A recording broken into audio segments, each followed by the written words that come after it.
Halo guys, welcome back to Korea Remit bersama orang Korea yang medok. Mungkin Pol-Pol udah tahu di Korea masuk ke universitas ternama itu sangat amat diutamakan, atau bisa dibilang itu satu hal yang kayak sangat dipandang tinggi gitu.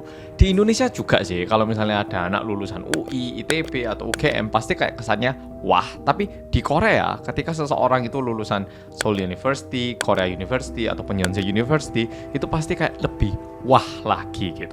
Di video kali ini aku mau menceritakan seorang anak SMA yang memutuskan untuk membunuh ibu kandungnya sendiri karena terus ditekan untuk masuk ke universitas terbaik. Langsung kita mulai cerita hari ini. Cerita kali ini terjadi di sebuah keluarga yang terdiri dari papa, mama, dan putranya. Nah, di sini putranya kita sebut Ji-gun, oke? Namanya Ji-gun. Ini kok ono di gini ki opo sih? Tutupi lensa ono di gini opo? Ini keluarga sebenarnya nggak beda jauh dengan keluarga lain hingga saat putranya berusia 14 tahun. Karena di saat putranya berusia 14 tahun, papa dan mamanya mereka itu mulai cerai dan tinggal sendiri-sendiri. Nah, putranya ini alias Ji-gun ini mulai tinggal bersama dengan mamanya, sedangkan papanya ini tinggal sendiri terpisah. Dan diakibatkan perceraian ini, papanya itu harus mengirimkan uang 1 juta won per bulannya ke mamanya untuk biaya merawat anaknya ini. 1 juta won kalau dirupiahkan ya sekitar 12-14 juta rupiahan, tergantung kursnya, oke? Tapi ya rata-rata sekitar segitu itu. Jujur uang 1 juta won ini ya dibilang cukup sih enggak. Mungkin kalau di Indonesia kan, di Jakarta seseorang itu dikirimin uang 1,7 sampai 2,2 juta rupiahan. Jadi kayak bener-bener ngepas banget, bener-bener ngepres banget. Ya, jadi uang sejumlah segituan per bulannya. Sebenarnya putranya ini tergolong anak yang pintar. Bahkan waktu anaknya ini duduk di bangku SD kelas 6, dia itu udah mendapatkan TOEIC nilai 900. Nah, buat yang bingung TOEIC nilai 900 itu seberapa? TOEIC 900 itu sepantaran sekitar dengan IELTS 6,5. Kalau dengan TOEFL yang IBT, yang internet based test itu sekitar 80-an. Ini adalah nilai yang tak butuhkan dulu untuk masuk ke universitas di Singapura. Nah, biar Pol-Pol paham seberapa tingginya nilai ini untuk anak SD. Kalau misalnya Pol-Pol cari di internet persyaratan masuk kelas internasional di Universitas Indonesia, mereka itu meminta nilai TOEFL yang IBT 61 atau IELTS 5,5. Jadi ini anak kalau cuma dilihat dari Inggrisnya, ini udah di atas standar yang dibutuhkan untuk masuk kelas internasionalnya Universitas Indonesia. Udah gitu, waktu SMP dia ini juga termasuk pintar. Dia itu masuk ranking 4.500 di Korea, bukan di sekolah. Memang 4.500 terkesan nggak terlalu tinggi, tapi kalau di ranking se-Korea 4.500 yo lumayan. Nah, tapi seperti yang udah aku sampaikan tadi, orang tuanya kan ini cerai. Dan cerainya ini sekitar saat putranya berusia 14 tahun. Jadi di pertengahan SMP kelas 1 itu orang tuanya cerai. Dan diakibatkan itu, anaknya ini mulai kehilangan motivasi untuk belajar giat. Yang dulunya dia itu belajar giat, sekarang dia itu semakin nggak tertarik untuk belajar dengan giat. Tapi masalahnya berbeda dengan kondisi si anak. Si mamanya itu terus-menerus menekan putranya agar belajar lebih giat lagi. Mamanya selalu bilang ke Ji-gun ini kayak gini, kamu pokoknya harus bisa masuk Seoul National University jurusan hukum. Hah? Ini semua buat kamu, buat masa depan kamu. Ngerti nggak kamu? Dan kalau kamu mau masuk situ, tahu apa yang harus kamu lakukan? Nggak tahu kamu? Ya ranking 1 di Korea. Paham kamu? SMA kelas 3, mama nggak mau tahu. Kamu harus juara 1 di Korea. Ini buat kamu loh. Paham kamu? Oke, sekarang kondisinya anaknya ini semakin turun motivasi belajarnya, sedangkan mamanya ini memiliki ekspektasi yang sangat tinggi. Nah, sekarang pertanyaannya adalah bagaimana atmosfer di rumah? Apakah mendukung putranya untuk belajar atau tidak? Kalau menurutku kondisinya itu tidak terlalu mendukung. Mamanya ini sangat-sangat menekan, bahkan di hari anaknya itu nggak bisa fokus ataupun nggak rajin belajar ataupun nggak giat di pandangan si mama ini, dia itu nggak dikasih makan malam dengan alasan kamu itu nggak berterima kasih, kamu nggak layak dapat makan. Dan di saat nilainya itu turun, mamanya itu langsung mana baseballnya? Mau ditempelin aja, kamu itu kalau pakai tangan kurang, mana ini? Tongkat baseball mana? Ya, bahkan melakukan hukuman kepada anak putranya dengan menggunakan alat yang sangat membahayakan sebenarnya. Dan ini dilakukan nggak cuma sekali 2 kali. Setiap kali nilainya jelek, dia itu selalu dihukum. Dan sebenarnya mamanya itu nggak tiba-tiba berubah setelah cerai gitu, nggak. Emang dari dulu mamanya itu emang sangat menekan anaknya biar belajar lebih giat. Jadi di waktu putranya usia 7 tahun pun, kalau misalnya belajarnya kurang atau nilainya turun, dia itu harus kena hukuman. Dan karena saking memarnya, anaknya itu seringkali menggunakan celana panjang di musim panas dengan tujuan menutupi luka-luka yang ada di kakinya. Jujur, mama aku dulu sering mukul aku sih. Ini mungkin nggak tahu di Indonesia apakah gitu atau enggak, tapi mama aku pun waktu aku dulu SD, SMP, SMA udah enggak. SD, SMP di Indonesia, kalau nilaiku jelek, itu betis, itu pasti dipukul pakai sapu. Pantat, dipukul pakai sapu. Berulang kali, sampai sapu patah lah. Kalau sama papaku, ini kok tiba-tiba curhat. Papaku itu sangat nggak suka bohong. Papaku itu sama sekali nggak pernah mukul aku, kecuali 1 kali. Aku pernah bohong, ketahuan. Wah, dipukul sekali pakai tongkat baseball. Itu sekali. Tapi itu, salahku sih di sini. Ya, oke, lanjut. Nah, sekarang Pol-Pol udah paham kan ya kondisi keluarganya ini. Sekarang tak ceritakan apa yang terjadi di hari H dari kejadian yang aku sampaikan di awal intro bagian video ini. Hari itu putranya ini penuh dengan kekhawatiran karena 2 hari setelah itu pada tanggal 14 Maret 2011 orang tuanya ini akan dipanggil ke sekolah. Bukan cuma orang tuanya Jigun, tapi semua wali tua. Karena itu adalah hari untuk mendiskusikan masa depan siswa-siswi. Jadi seingatku dulu di Malang juga ada orang tua, guru sama murid bertemu bersama lalu kayak mendiskusikan gitu loh. Oke, dengan nilai rapor segini, ini bisa diterima di universitas yang mana, bisanya jurusan yang mana, anaknya itu pinter di mata pelajaran apa, hari kayak gitu itu.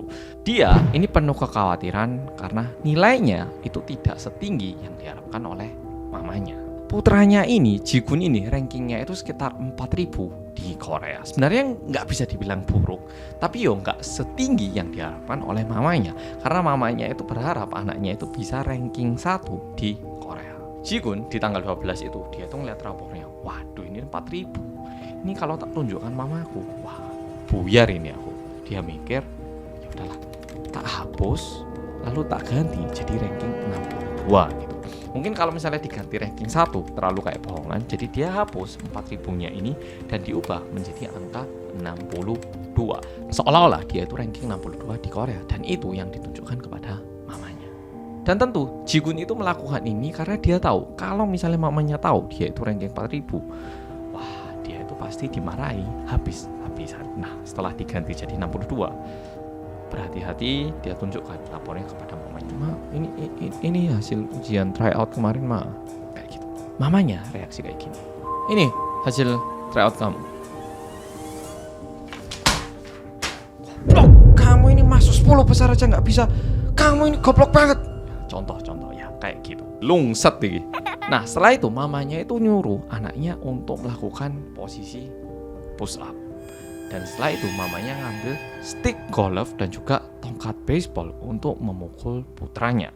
Nah, by the way, rapornya ini ditunjukkan kepada mamanya pada pukul 10 malam. Dan mamanya ini memukul dan juga memarahin anaknya hingga bukan subuh hari, tapi jam 8 pagi hari. Dan diperkirakan selama waktu berapa jam ini? 10 jam itu Jigun ini dipukul sekitar 200 kali oleh mamanya. Ini kondisi ranking yang ditunjukkan adalah ranking 62, bukan ranking 4.000, bayangkan. Jadi ini udah dimarahin sampai tanggal 13 Maret tahun 2011. Jigun yang sudah mengubah rapornya dari ranking 4.000 menjadi 62, ini aja udah dimarahin mati-matian. Dan besoknya tanggal 14 orang tuanya harus ke sekolah dan di situ gurunya bakal bilang ya toh, oh tryout kemarin anaknya ranking 4.000 ya, bukan 62 lagi. Dan kalau itu jadi ketahuan, mungkin Jigun ini bakal dimarahin lebih lagi. Dan kondisinya pada tanggal 13 Maret tahun 2011 jam 8 ini, dia ini sama sekali nggak tidur, dipukuli semalaman. Dan berdasarkan interview nantinya, Jigun itu bilang di pagi hari itu kondisinya itu dia benar-benar udah kayak orang yang sangat sensitif. Kalau di Indonesia kita bilang senggol bacok gitu. Dia udah sangat-sangat sensitif, nggak tidur, dipukulin, dan kemungkinan nggak dikasih makan juga dari malam sampai pagi. Sehingga dia itu benar-benar dalam kondisi kalau ada satu hal yang bikin dia jengkel, bisa-bisa dia itu melakukan hal yang tidak seharusnya. Dan dia sendiri bilang dia itu merasa kayak dirinya ini menjadi buas, ya binatang liar gitu. Yo, ini bisa kita bayangkan, nggak tidur, nggak makan, dipukul 200 kali karena ranking 62 di negara. Nah, kondisinya udah jam 8, dia juga sangat ngantuk dan dia itu ngelihat mamanya itu pergi ke kamar untuk tidur. Jadi pagi hari jam 8, mamanya udah selesai marahin, mamanya masuk kamar untuk tidur. Dia juga udah sangat capek mau tidur. Nah, dia pas mau tidur udah pakai selimut gitu. Tiba-tiba satu hal itu terlintas dalam kepalanya. Kamu ini ranking 4000 loh, 62 itu bohongan. Besok mama kamu bakal tahu kalau kamu bohong. Jigun membayangkan besok dia bakal dimarahin lebih lagi dari sekarang. Wah, dia itu jadi nggak bisa tidur gitu. Sehingga dia itu terbangun lagi karena nggak bisa tidur, dan dia berjalan ke kamar tempat tidurnya mamanya. Nah, buat pol-pol yang udah ngikutin detektif Reomit tahu pasti ketika seorang korban biasanya itu dilukai bagian mukanya ketika mereka itu punya rasa benci yang sangat-sangat besar kepada orang itu. Putranya ini menggunakan pisau untuk melukai bagian muka ibunya. Ya, bagian ini nggak enak. Dia tusuk. Setelah itu mamanya terbangun dan melawan ya tuh. Nah, putranya ini langsung mencekik ibunya sendiri sehingga meninggal di tempat itu. Sehingga ibunya meninggal pada tanggal 13 Maret tahun 2011. Dan jujur, meninggalnya si ibu itu tidak diketahui oleh siapapun untuk jangka yang lumayan panjang. Keesokan harinya, waktu para wali tua datang ke sekolah untuk diskusi dengan gurunya, tentu Jigun bersama dengan ibunya tidak hadir. Wali kelasnya nyariin, dihubungin juga nggak diangkat teleponnya. Wali kelasnya pergi ke rumah juga nggak ada yang membukakan pintu, sehingga wali kelas juga kehilangan cara untuk menghubungi keluarga Jigun karena papanya sendiri itu nomornya nggak terdaftar ataupun sekolahnya itu nggak punya gitu loh nomor papanya. Dan mulai saat itu Jigun itu sebenarnya hidup seperti normal. Yo, teman-temannya kadang diajak ke rumah makan mie, terus main-main bareng, ya kayak siswa biasanya. Hingga di bulan Juni papanya itu mulai merasakan sesuatu yang aneh. Tiap bulan kan ngirimi uang 1 juta Korea won gitu. Tapi kok kayaknya mamanya ini nggak pernah balas ataupun kayak nggak ada kabar gitu. Dia telepon ke Jigun. Jigun, mama kamu kemana? Ini kok tak hubungi kayaknya nggak pernah diangkat, nggak pernah dibales ini. Oh, mama ini pak, nggak tahu ditinggal aku di rumah. Mama pergi kemana gitu? Ini katanya mau pergi ke luar negeri kok gitu. Iya, ditinggal aku. Masa sih? Yaudah. Tapi kamu sehat toh? Ya udahlah, ya. Memang ada firasat aneh, tapi papanya ya kayak sebatas. Ya mungkin sebatas firasat. Dan kasus ini baru mulai terbuka di bulan November tahun 2011. Bisa dibilang 8 bulan setelah kejadian. Hari itu si papanya ini kan udah cerai dulu ya tuh, tahun 2006 cerainya. Ini tahun 2011. Dan kebetulan hari itu papanya itu harus ambil surat dari pemerintahan yang menunjukkan kalau dirinya itu udah cerai dari istrinya gitu. Nah, dia ngambil surat di perceraian, udah gitu. Di Korea ini ada satu surat yang menunjukkan kapan ini orang berada di luar negeri. Ini dulu aku pun beberapa kali pergi ke kantor pemerintahan karena aku sering tinggal di luar negeri ya. Jadi kayak nunjukkan dari tanggal berapa sampai tanggal berapa ini orang pergi ke luar negeri, kapan mulai tinggal lagi di Korea, kapan keluar lagi. Itu ada gitu loh satu surat. Jadi misalnya kita ketika ditagih bayar pajak, kita bisa bilang, oh sebenarnya aku 5 tahun ini nggak tinggal di Korea, jadi nggak harus bayar pajak misalnya. Nah ini dikumpulkan gitu. Nah itu ada. Nah, karena papanya itu harus mengumpulkan surat-surat yang menunjukkan kalau dirinya udah cerai, dan kebetulan juga membutuhkan bukti bahwa istrinya itu tinggal di Korea gitu. Sehingga papanya itu minta, sama ini saya minta surat keterangan tentang istri saya, apakah pernah ke luar negeri ya gitu. Setelah dicetak, ternyata mantan istrinya itu sama sekali tidak pernah ke luar negeri. Nah, di sini papanya itu mulai ngerasa, nggak pernah ke luar negeri, tapi aku nggak pernah dibalas sih. Kenapa ya? Sisi, coba ke rumah. Akhirnya papanya ini coba ke tempat tinggal mantan istrinya yang ditinggali oleh putranya juga. Sesampainya di situ, diapel, putranya ada di dalam. Tapi putranya itu terus-menerus menolak untuk membukakan pintu. Karena aneh, akhirnya papanya ini manggil ahli kunci untuk membuka pintu rumahnya. Jadi udah masuk rumah, ternyata kondisi rumahnya itu lumayan mengagetkan. Ini tak tunjukkan foto. Rumahnya ini amburadul, nggak pernah dibersihkan dan benar-benar kayak kapal pecah gitu. Dan ketika dilihat ruang yang seharusnya digunakan oleh mantan istrinya ini udah nggak bener gitu. Pintunya itu disilikon bagian ujungnya, udah gitu dilakban pakai lakban hijau gitu. Lalu papanya ini tanya ke putranya, "Mama kamu di sini? Ini kok pintunya gini, kenapa? Ini di dalam ada siapa, Dek?" Di situ putranya bilang, "Pak, tapi apapun yang terjadi, Papa nggak bakal biarkan aku sendiri kan, Pak? Papa nggak ninggalin aku kan?" Di situ papanya merasakan bahwa bisa jadi istriku meninggal di sini, mantan istriku. Papanya langsung memanggil polisi dan juga tim ambulans, dan ketika mereka datang ke rumahnya, pintunya didobrak dan istrinya udah sangat-sangat membusuk di kamar itu. Apalagi kejadiannya kan dilakukan di bulan Maret waktu musim semi melalui musim panas, dan di bulan November ini kan udah mau masuk musim dingin gitu. Jadi jasadnya ini udah sangat-sangat membusuk di kamar itu. Dan karena polisi ke tempat, tentu anaknya Ji-gun ini juga langsung ditangkap sebagai tersangka. Dan pada tanggal 25 November 2011, akhirnya Ji-gun ini diminta untuk melakukan demonstrasi apa yang dia lakukan terhadap ibunya, dan di situ semua kejadiannya ini menjadi terungkap. Akhirnya kasusnya ini dibawa ke sidang dan Ji-gun mendapatkan hukuman 3 tahun. Sebenarnya jaksa sama Ji-gun dua-duanya banding, tapi dua-duanya ditolak sehingga hukumannya menjadi hukuman penjara 3 tahun.